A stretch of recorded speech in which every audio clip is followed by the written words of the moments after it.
Hello student, good afternoon.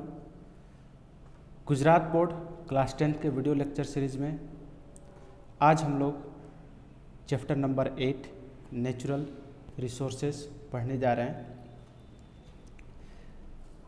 इस video lecture में India में जो भी नेचुरल रिसोर्स अवेलेबल है, चाहे वो लैंड रिसोर्सेज, स्पेशली इसमें लैंड रिसोर्सेज के बारे में पढ़ेंगे और उन रिसोर्सेज का यूज कैसे किया जाता है, रिसोर्सेज को क्लासिफाई कैसे करते हैं, ये सभी हम लोग पढ़ेंगे। And soil formation, different kinds of soil and their conservation के बारे में हम लोग पढ़ेंगे इस चैप्टर में। ओके, सो ह्यूमन नीड, जो इंसानों की ज़रूरत है, उसे पार्शियली और कंप्लीटली, ठीक है, पूर्ण रूप से या आंशिक रूप से हम ओनली थ्रू रिसोर्सेज ही फुलफिल कर सकते हैं।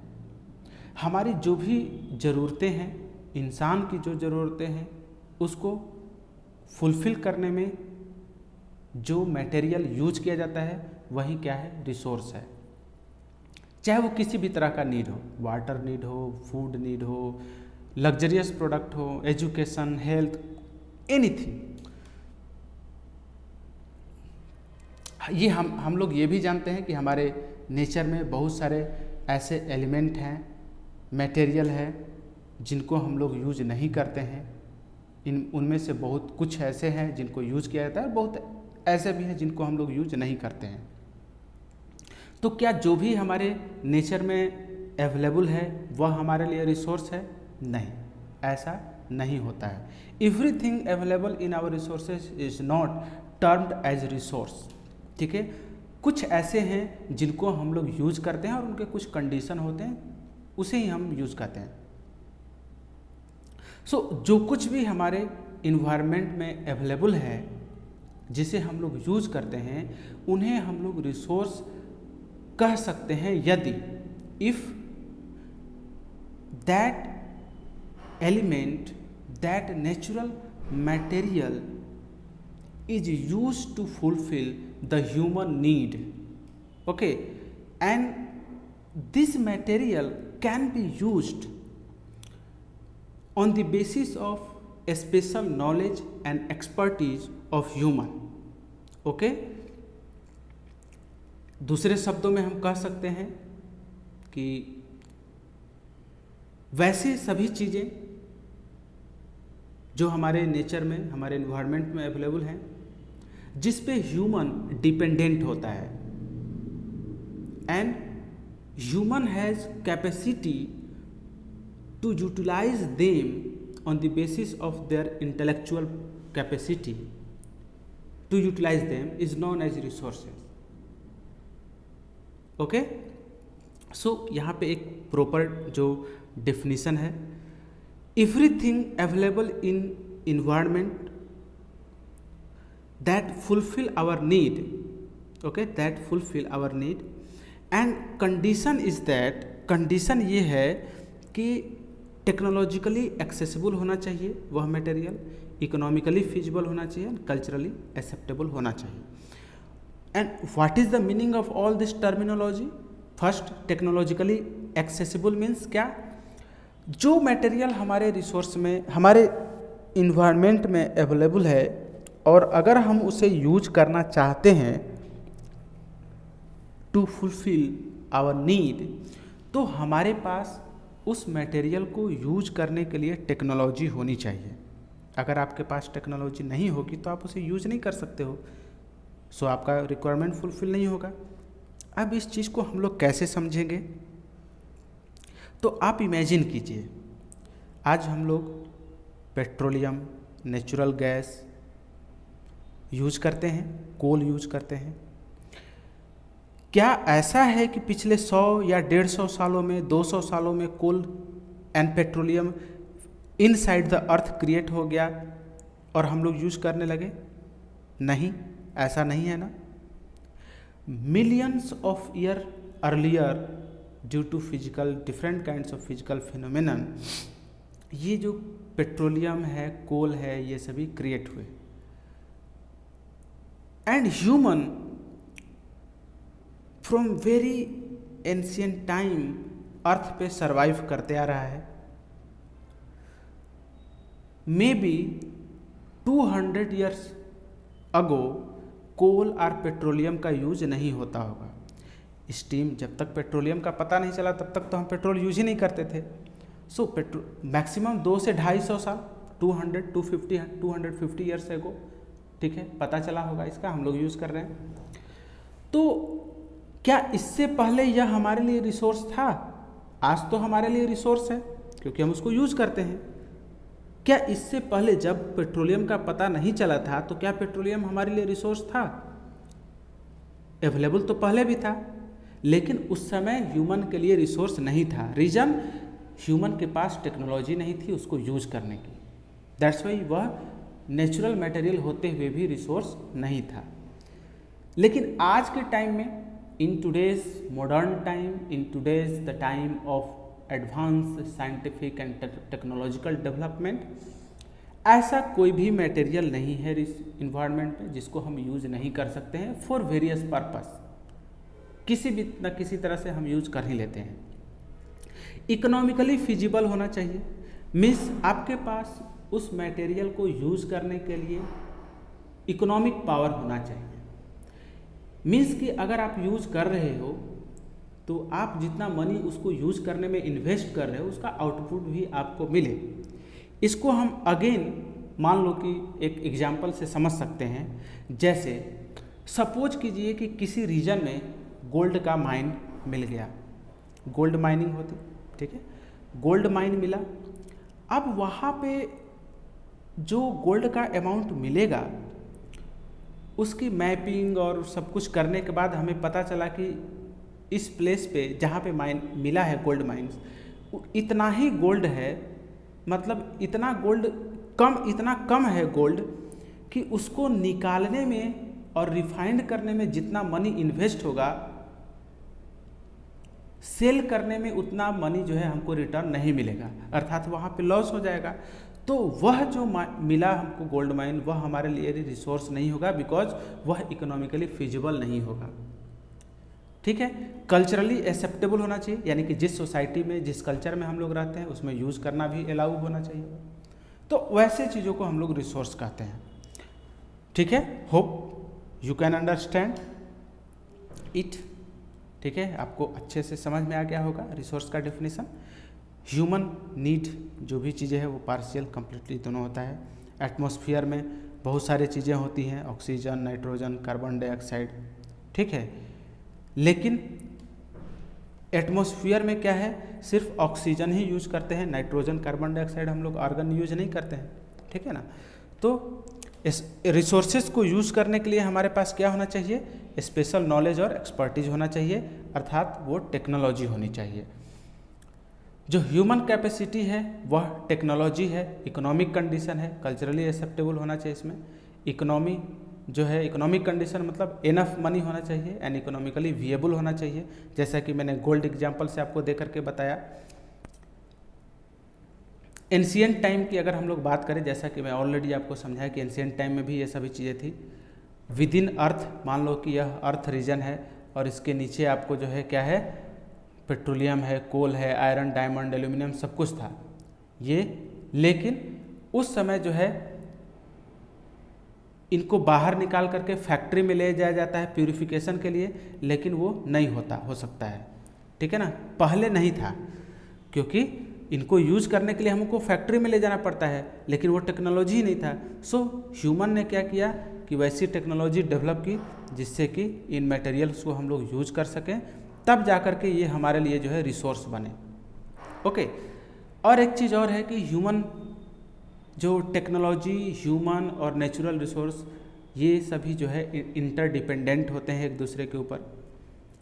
अब आते हैं हम लोग यूजेज ऑफ रिसोर्सेज। ठीक है ना, यूजेज ऑफ रिसोर्सेज पे आते हैं।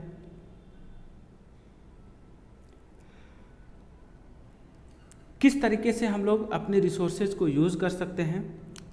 रिसोर्सेज 3 टाइप से यूज किए जाते हैं, कैटेगराइज्ड। ठीक है, as a food, as a source of raw material and as a energy resources. Okay, जो एज अ फूड है वेरियस काइंड ऑफ रिसोर्सेज हम लोग एज अ फूड यूज़ करते हैं, जैसे फ्रूट हैं grown naturally, various crops obtained through agriculture, milk and its product and meat obtained through domestic animals, fish and other aquatic animals from reservoir. तो ये सभी क्या है हमारे लिए रिसोर्सेज हैं जिनको एज अ फूड हम लोग यूज करते हैं। एज अ रॉ मटेरियल में जितने भी मिनरल्स हैं, कोल, पेट्रोलियम, ठीक है, तो जो as a resources raw material है वो हमको फॉरेस्ट से भी मिलता है और एग्रीकल्चर से भी मिलता है, ठीक है, एंड मिनरल फॉर्म में भी मिलता है। 3 तरीके से मिल सकता है हमको रिसोर्सेज जिसको कि as a raw material use करते हैं। फॉरेस्ट से क्या मिल सकता है? वुड, लिव्स, फ्रूट मिल सकते हैं। एग्रीकल्चर से food grain, sugar cane, cotton, jute, tea, coffee, wool, meat, ये सभी एग्रीकल्चरल प्रोडक्ट हैं। और मिनरल क्या है? आपको iron, aluminium, copper, zinc, bauxite, ठीक है, यूरेनियम, पेट्रोलियम, कोल, ये सभी। तो ये सभी हमें मिनरल से मिलते हैं और ये हमारे लिए रॉ मटेरियल है। रिसोर्सेज एज अ एनर्जी भी यूज होता है, थर्ड यूज है as a resources as a energy, जैसा कि पेट्रोलियम है, कोल, नेचुरल गैस, ये सभी as a fuel, solar, wind, geothermal, wave energy, ये सभी क्या है? एज अ फ्यूल यूज होते हैं इंडस्ट्रीज के लिए, डोमेस्टिक फ्यूल के लिए। Okay, so petroleum, coal, natural gas, ये आपको नॉन रिन्यूएबल हैं and conventional source of energy हैं। Solar, wind, geothermal, wave energy, ये सभी रिन्यूएबल सोर्स ऑफ एनर्जी हैं और इनको हम अगेन यूज कर सकते हैं, ठीक है। Types of resources. अब आते हैं हम लोग जो नेक्स्ट टॉपिक हम लोग का है टाइप्स ऑफ रिसोर्सेज पे। रिसोर्सेज को 3 बेसिस पे क्लासिफाई किया गया है। ओके, पहला on the basis of ownership, ठीक है। सेकंड जो क्लासिफिकेशन है वह है on the basis of re availability and third जो क्लासिफिकेशन है वह है on the basis of distribution of centre, ठीक है, या on the basis of distribution हम लोग कर सकते हैं। तो पहला हम क्लासिफिकेशन देखेंगे on the basis of ownership. On the basis of ownership resources are classified in 3 categories. Individual resource that owned by individual person or family, for example land, building. National resources that are owned by country, जो country on करती है, ठीक है, उसको national resource कहते हैं। And technically all resources, very important, technically all resources within the territory of a nation are known as national resource।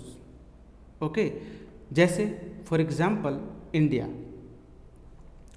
India के अंदर, इंडिया का जो जोग्राफिकल बाउंड्री है उसके अंदर जो भी रिसोर्सेस होगा वह नेशनल रिसोर्स होगा, चाहे आर्मी हो, इंटरनेशनल ट्रेड हो, railways, roads, airports.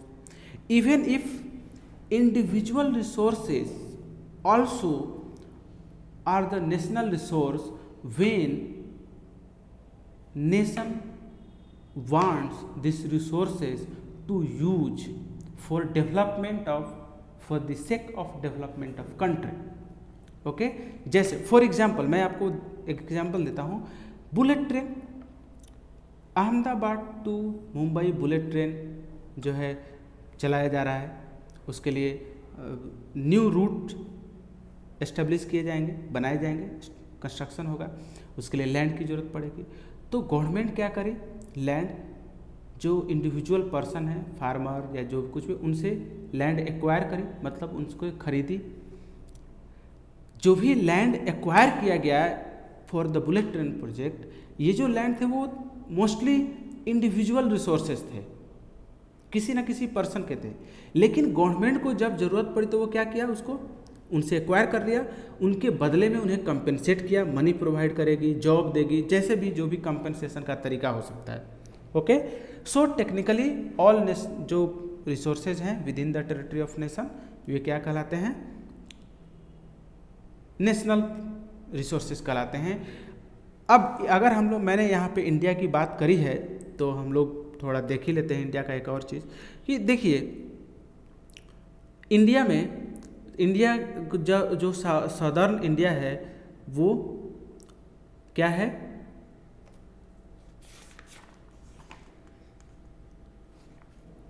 Three side से वाटर बॉडी से सराउंडेड है। तो क्या जहाँ तक ओशियन कोस्ट है वहीं तक इंडिया की बाउंड्री है? नहीं, ऐसा नहीं होता है, बिकॉज किसी भी कंट्री के जो कोस्टल रीजन है, कोस्टल रीजन से 12 nautical miles inside the ocean किसी भी कंट्री का अपना टेरिटरी होता है, पॉलिटिकल बाउंड्री होता है। कितना? अप टू 12 नॉटिकल माइल्स, लगभग 22 किलोमीटर। जैसे कि अगर सपोज कर लीजिए कि यह जो है इंडिया का सदर्न पार्ट है, तो इसमें यहाँ तक सपोज ये जो रीजन है यह कितना होगा, 12 नॉटिकल माइल्स, ठीक है ना, इक्वल टू 22 किलोमीटर। ये सभी क्या है, वाटर है, ठीक है ना, ये सभी वाटर हैं। तो यहाँ तक जो है इंडियन टेरिटरी होगी, ये क्या होगा, इंडियन टेरिटरी होगा यहाँ तक, up to 12 nautical mile inside ocean, ठीक है, वो पॉलिटिकल होता है। ग्लोबल, उसके बाद ग्लोबल रिसोर्सेज होता है। ग्लोबल रिसोर्सेज जिसपे जितने भी फिजिकल या नॉन फिजिकल रिसोर्सेज हैं जो कि ह्यूमन वेलफेयर के लिए यूज किए जाते हैं और वो outside the boundary of nation होता है, उसको, ठीक है ना, ग्लोबल रिसोर्स कहते हैं। एंड एक तरह से हम ये भी कह सकते हैं कि वैसे सभी रिसोर्सेज जो कॉमन ओनरशिप के लिए होता है, जिस पे कॉमन ओनरशिप होता है वर्ल्ड के सभी कंट्री का, वो ग्लोबल रिसोर्स कहलाता है। इसके बाद जो क्लासिफिकेशन है वह है on the basis of distribution of resources. तो on the basis of distribution of resources, again resources are of 4 types. First है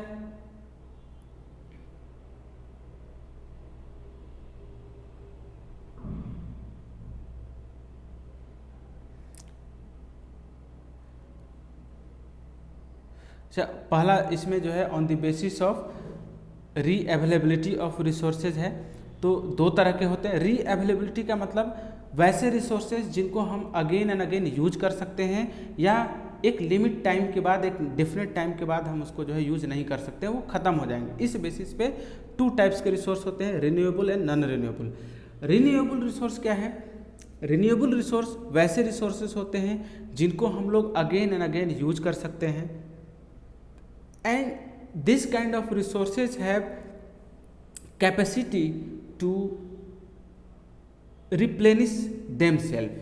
ओके, ये लोग जो है अपने आप को रिप्लेनिश कर देते हैं, हमेशा रिन्यू होते रहते हैं, like solar energy, wind energy, geothermal energy, okay, wave energy, ये सभी रिन्यूएबल एनर्जी रिसोर्स हैं। नॉन रिन्यूएबल रिसोर्सेज वैसे जो अगेन एंड अगेन रिन्यूड नहीं होते हैं, रिप्लेनिश नहीं हो गए, एंड आफ्टर सम टाइम ये जो है समाप्त हो जाएंगे अगर हम लोग जिस रेट से, जिस स्पीड से अभी यूज़ कर रहे हैं, जैसे कोल, पेट्रोलियम, मिनरल्स, जितने भी natural gas and iron, copper etcetera, ये सब जो भी हैं वो सभी। सो ऑन थर्ड क्लासिफिकेशन है on the basis of distribution. ये 4 टाइप्स का होता है। पहला यूनिवर्सल रिसोर्सेज। यूनिवर्सल रिसोर्स क्या है? ठीक है, जिस पे सबका अधिकार हो, ऐसा नहीं कि हम उसे रोक सकते हैं, जैसे ऑक्सीजन, नाइट्रोजन, ठीक है, यूजफुल जो गैसेस हैं एटमॉस्फेयर में, ठीक है, एटमॉस्फेरिक गैस, क्या आप इसको रोक सकते हो या कोई कंट्री इसको यूज़ कर सकता है, ऐसा कहे कि हाँ ये मेरे कंट्री के ऊपर है, इसको हम नहीं यूज़ करने देंगे? नहीं, ये ऐसा नहीं हो सकता। That's why these are the universal resources. Second होता है जनरली अवेलेबल रिसोर्स, लाइक जो कॉमनली ईजिली अवेलेबल हो एवरीवेयर, ठीक है। The resources which is easily available everywhere is known as generally available resources like land, soil, water, sand, pasture land, grazing land etcetera. Rare resources, ठीक है, जो कि limited place पे available होते हैं like coal, petroleum, copper, gold, aluminium. ये सब ऐसे रिसोर्सेज हैं जो लिमिटेड प्लेस पे ही होते हैं, ये एवरीवेयर अवेलेबल नहीं होते हैं। अगर एवरीवेयर अवेलेबल होते तो गुजरात में भी बहुत सारे मिनरल मिलते, लेकिन ऐसा नहीं है, ठीक है। तो बहुत सारे स्टेट हैं इंडिया के अंदर ही जहाँ पे जो बहुत ही ज़्यादा अमाउंट में एबंडेंट में रिसोर्सेज अवेलेबल है, और कुछ ऐसे भी स्टेट हैं जहाँ पे रिसोर्सेज नहीं हैं, ठीक है। तो उनको रेयर रिसोर्सेज कहते हैं। सॉलिटरी रिसोर्स होता है फोर्थ, जो सिर्फ और सिर्फ 1 or 2 प्लेसेस पे मिलता है, found only at 1 or 2 place. जैसे कि एक क्रायोलाइट एक रिसोर्स है जो सिर्फ और सिर्फ ग्रीनलैंड में मिलता है। That's why cryolite is known as solitary resources, okay. Global resources के बारे में यहाँ पे एक और चीज़ है, ग्लोबल रिसोर्सेज क्या होता है, ठीक है ना। ये सभी कंट्री हैं, आपको दिखलाया गया है, ठीक है। Planning and conservation of resources क्या होता है, ठीक है। प्लानिंग और कंजर्वेशन ऑफ रिसोर्सेज के बारे में पढ़ेंगे। देखिए, ह्यूमन जो नीड है वो अनलिमिटेड है, ये तो हम लोग जानते ही हैं, जबकि रिसोर्सेज हमारे लिए क्या है, लिमिटेड है। पिछले 100 ईयर से जो यूजेज ऑफ रिसोर्सेज है वो इतना ज़्यादा बढ़ गया है due to extraordinary development in science and technology and due to population explosion, ठीक है। पिछले 100 ईयर से साइंस एंड टेक्नोलॉजी में बहुत ज़्यादा डेवलपमेंट हुआ, पॉपुलेशन बहुत तेज़ी से ग्रो किया, इंडस्ट्रियलाइजेशन हो गए। सो इन सभी वजहों से हमने जो रिसोर्सेज का यूज है उसको बहुत ज़्यादा हमने यूज किया है। And due to this excessive use of our resources, severe implication will have to be experienced in future. So ये हमारा ड्यूटी है कि हम अपने रिसोर्सेस को बचाएं, उनको प्रोटेक्ट करें, उनको कंजर्व करें फॉर द फ्यूचर जनरेशन। क्योंकि आज हमें जिस रिसोर्सेज की ज़रूरत पड़ रही है, सेम रिसोर्सेज की ज़रूरत हमारे आने वाले जनरेशन को भी होगा। सो उनके लिए भी हमको अपने रिसोर्सेज बचा के रखने चाहिए, ओके। दैट्स वाई कंजर्वेशन की ज़रूरत पड़ी। So the word conservation is directly related to scarcity of resources. जब हमें कमी महसूस होती है तभी हम उसको प्रिजर्व करते हैं। यदि जो रिसोर्स हैं करेंट रेट पे, जिस हिसाब से हम लोग अभी जिस स्पीड से रिसोर्सेज को यूज कर रहे हैं, अगर वैसे ही यूज करते रहे तो आने वाले समय में जो हमारा लाइफ स्टाइल है, करेंट लाइफ स्टाइल है, जो डेवलपमेंट है, उसको मेंटेन रख पाना हमारे लिए मुश्किल हो जाएगा। हमारे लिए जो हालात हैं, हमारे कंडीशन हैं, वो एडवर्स हो जाएंगे, अपोजिट हो जाएंगे, ठीक है। तो कैसे हम कर सकते हैं, इसके लिए हम लोग जो है रेशनल यूज कर सकते हैं इन कंजर्वेशन एंड रीयूजेज। यानी हम लोग रिसोर्सेज को ज़रूरत के अनुसार ही यूज करें और ज़्यादा से ज़्यादा हम जो है रीयूज करें। जो रिसोर्सेज यूज हो चुका है उसी को रिसाइकल करके हम यूज करने की कोशिश करें, ठीक है, ओके। सो जो है हम लोग को कुछ कंजर्वेटरी स्टेप लेने चाहिए, और वो स्टेप्स क्या होने चाहिए, प्लानिंग और कंजर्वेशन ऑफ रिसोर्सेज में क्या क्या इन्वॉल्व होता है। सबसे पहले तो हमें इंफॉर्मेशन गैदर करना चाहिए अबाउट अवेलेबिलिटी ऑफ रिसोर्सेज, ठीक है ना। मतलब कि जो रिसोर्स हम लोग यूज करना चाहते हैं या कर रहे हैं वो कितना अमाउंट में अवेलेबल है, ये हमारे पास होना चाहिए। अब कैसे करेंगे, ये दो तरीके के रिसोर्सेज हो सकते हैं, यूटिलाइज और अनयूटिलाइज्ड, और दोनों का होना चाहिए, ठीक है ना। दोनों का इन्फॉर्मेशन हमारे पास होना चाहिए, कितना हमने यूटिलाइज कर लिया और कितना जो है अनयूटिलाइज्ड बचा हुआ है किसी भी रीजन या कंट्री में। सेकेंड स्टेप हम ले सकते हैं, नॉन रिन्यूएबल रिसोर्सेज को ज़्यादा से ज़्यादा यूज होना चाहिए, साइंटिफिकली यूज होना चाहिए। Sorry, non renewable resource means conventional like coal, petroleum, iron, minerals जो भी हैं, सो इनका हमें जो है जुडिशियसली एंड साइंटिफिकली यूज करना चाहिए, जुडिशियस यूज करना चाहिए, यानी कि यदि ज़रूरत है तो ही यूज करें और ज़्यादा से ज़्यादा हम जो है रिसाइकल करके यूज करें। क्यों? क्योंकि नॉन रिन्यूएबल रिसोर्स फ्यूचर में रिन्यू नहीं होने वाले हैं, जो हम यूज कर रहे हैं वो आने वाले समय में समाप्त हो जाएंगे, ओके, एंड हो जाएगा।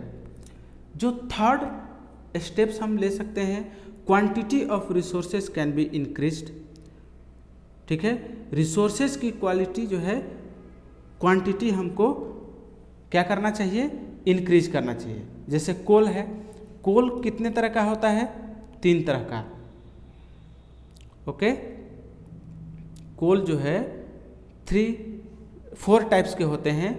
कौन कौन से? एंथ्रासाइट, बिटुमिनस, लिग्नाइट एंड पिट। जो एंथ्रासाइट है वो बेस्ट क्वालिटी का होता है और बिटुमिनस बेटर क्वालिटी का होता है। इसके लिए हमारे पास टेक्नोलॉजी अवेलेबल है इजीली यूज करने के लिए।